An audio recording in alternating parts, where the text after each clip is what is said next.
മാതാവിനും സ്തുതിയും നന്ദിയും ഉണ്ടായിരിക്കട്ടെ. എൻ്റെ പേര് ബെന്നി ജേക്കബ്. എൻ്റെ വീട് കോട്ടയം ജില്ലയിൽ മറ്റക്കര എന്ന സ്ഥലത്താണ്. ഞാനൊരു ജനപ്രതിനിധിയായിട്ട് പ്രവർത്തിക്കുന്നു. ഞാൻ 2023 സെപ്റ്റംബർ 28 തീയതി ഇവിടെ വന്ന് കൃപാസനത്തിൽ വന്ന് ഉടമ്പടി എടുക്കുകയും 6 നിയോഗങ്ങൾ ഞാനിവിടെ എഴുതി കൊടുക്കുകയും ചെയ്തു. എനിക്ക് ആ 3 മാസത്തിനുള്ളിൽ തന്നെ അതിൽ 3 നിയോഗങ്ങൾ എനിക്ക് അമ്മ മാതാവ് സാധിച്ചു തരികയും എന്നാൽ വീണ്ടും ബാക്കിയുള്ള കാര്യങ്ങൾ കൂടി ലഭിക്കുമെന്നുള്ള ആ പ്രതീക്ഷ എനിക്കുണ്ട്. അതോടെ കൂടി കഴിഞ്ഞതിന് ശേഷം സാക്ഷ്യം പറയാമെന്നാണ് ഞാൻ വിചാരിച്ചിരുന്നത്. ഇന്ന് ഞാൻ ഉടമ്പടി പുതുക്കുവാനായിട്ട് ഞാനിവിടെ വന്നപ്പോൾ എനിക്ക് ശക്തമായ പ്രചോദനം എനിക്കുണ്ടായി. ലഭിച്ച അനുഗ്രഹങ്ങൾ ഇവിടെ പങ്കുവെക്കണം എന്നുള്ള കാര്യത്തിൽ അതിലൊന്നാമത്തെ നിയോഗം ഇതായിരുന്നു. 1 വർഷമായിട്ട് എൻ്റെ നാവിൻ്റെ ഇടതുവശത്തെ അടിയിൽ ഒരു കാപ്പിക്കുരുവിൻ്റെ വലുപ്പത്തിൽ ഒരു മുഴയുണ്ടായിരുന്നു. ഞാൻ ഈ കാര്യം വീട്ടിൽ ആരോടും പറയുന്നില്ല, ആരോടും പറയാതെ ആരും അറിയണ്ടല്ലോ എന്നോർത്ത് വളരെ രഹസ്യമായിട്ട് ബി ക്യാപ്സ്യൂൾസ് ഗുളിക 100-ലധികം ഞാൻ എല്ലാ ദിവസവും രാത്രിയിൽ അത് കഴിച്ച് ഭാര്യ പോലും അറിയുന്നില്ല വിവരം. അങ്ങനെ ഞാനത് കഴിക്കുകയും ആ രീതിയിൽ വന്നതിന് മാറ്റമില്ലാതെ വന്നു. ഇവിടെ വന്ന് കൃപാസനത്തിൽ വന്ന് ഇവിടെ നിന്ന് ഉടമ്പടി തൈലവും ഉപ്പും ഞാൻ എല്ലാ ദിവസവും രാത്രിയാകുമ്പോൾ നാവിൻ്റെ അടിയിൽ തടിപ്പുള്ള ഭാഗത്ത് അത് തേക്കുകയും അപ്പോഴും ഞാനത് പറയാതെ ഒരു വളരെ നിരാശനായി നിൽക്കുന്ന ഒരു സാഹചര്യം ഉണ്ടായിരുന്നു. എൻ്റെ സമീപവാസികൾക്ക് പലർക്കും ഇതുപോലെയുള്ള അനുഭവങ്ങൾ വരികയും അത് കീറിക്കളഞ്ഞ് അവർക്ക് സംസാരിക്കാൻ ബുദ്ധിമുട്ടുണ്ടാവുകയും അതുപോലെ വേറെ ആൾക്ക് ഒത്തിരിയേറെ ചികിത്സയൊക്കെ ലഭിച്ച് അതൊത്തിരി മാരകമായിട്ട് പോയി.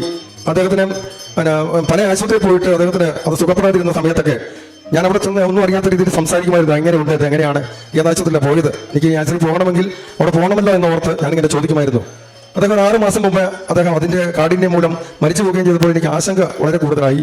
ഞാൻ ഓരോ ദിവസവും ഉടമ്പടി തൈലവും അപ്പോൾ ഉപ്പും ഞാൻ എൻ്റെ ആ ഭാഗത്ത് ഞാൻ തേച്ച് വരുന്ന അവസരത്തിൽ 1.5 മാസം കഴിഞ്ഞപ്പോൾ എനിക്ക് ഈ കുരു പോലെയുള്ള അങ്ങനെ സംഭവം ഇല്ലാതെ വന്നു. അങ്ങനെ സംഭവം അവിടെ ഇല്ല. എൻ്റെ നാവിൽ തപ്പി നോക്കിയിട്ട് ഞാൻ കണ്ണാടിയിലൊക്കെ പോയി നോക്കി, അങ്ങനെ ഒരു സംഭവമേ അവിടെ ഇല്ല.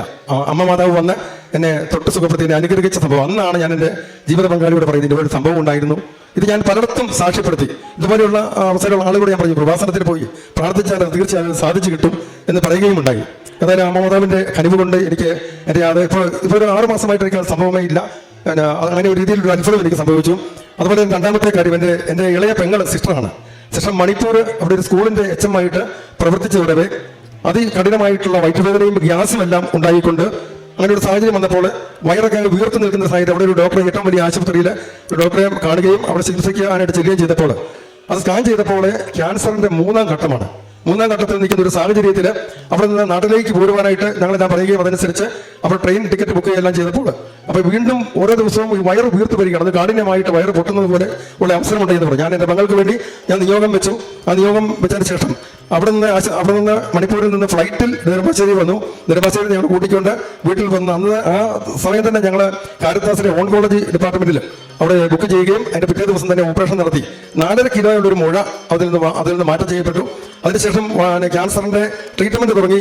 ഏതാണ്ട് 6 സെറ്റ് കീമോ ചെയ്തു. 6 സെറ്റ് കീമോ ചെയ്തപ്പോഴും ഒത്തിരിയേറെ വിഷമങ്ങളുണ്ടായിരുന്നു, ഒത്തിരിയേറെ ബുദ്ധിമുട്ടുകളും എല്ലാം അഭിമുഖീകരിച്ച് ഛർദിയും അതുപോലെ ഭക്ഷണം കഴിക്കാതെ എല്ലാം വന്ന ഒരു സാഹചര്യം ഉണ്ടായിരുന്നു. ഏതായാലും 6 മാസം മുമ്പ് ആ ക്യാൻസർ രോഗം സുഖപ്പെട്ട് 100% സുഖപ്പെട്ടതായിട്ട് ഡോക്ടർ അറിയിച്ചു. ഇപ്പോഴും ആ സുഖപ്പെട്ട് ഇനിയിപ്പോൾ മണിപ്പൂരിലേക്ക് പോകുവാനായിട്ട് ശ്രമിക്കുകയാണ്. അത് രണ്ടാമത്തെ കാര്യം. മൂന്നാമത്തെ കാര്യം അത് എനിക്ക് 3 മക്കളാണുള്ളത്. ഒരാൺകുട്ടിയും 2 പെൺകുട്ടികളും. ആ പെൺകുട്ടികൾ 2 പേർക്ക് അവിടെ പുറത്ത് പോയി പഠിക്കണം എന്നുള്ളൊരു ആഗ്രഹം അവർ പറഞ്ഞു.